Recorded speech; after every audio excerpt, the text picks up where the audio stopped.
Nandito ulit tayo, naglakad ako ng 2 araw nakamukmok sa bahay. Ayan. Sa tuktok ulit tayo, naglakad ako dyan, paakyat. Pababa ulit ako mamaya dyan sa hagdan na yan. Ganda dito sa taas, malamig na. Madilim na mamaya, kaya ayan. 300 plus step to. Hindi, nakalimutan ko na yung eksakto. Basta nasa 300 step siya mula baba hanggang sa taas. Napababa ako. Ganda rin exercise. Medyo malayo from my bahay. Yan.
In the town where I was born, on the streets where I was raised, the shadow of a memory is all that now remains.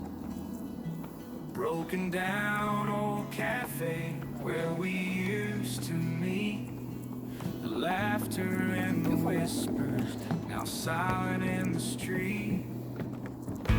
Walking down that dusty road where we used to roam, the echo of your footsteps is a sound that's now been lost. The swing where we would sit underneath the willow tree, the shadow of a memory is all that's left to see. Oh, the shadow of a memory fades slowly with the time, but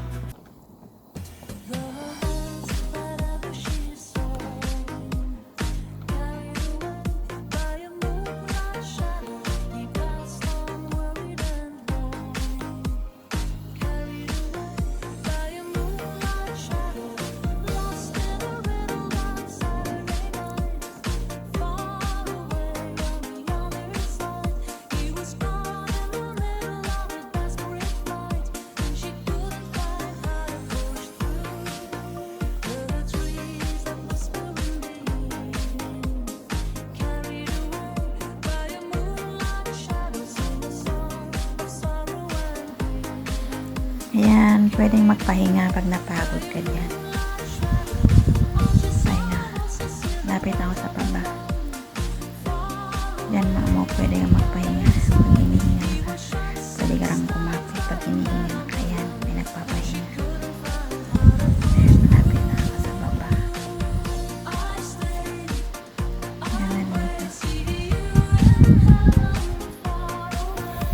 Ayan, pag nasa bayan, ang ayaw ko pag day off ko, lagi akong kumakain. Paano ko mangayayat?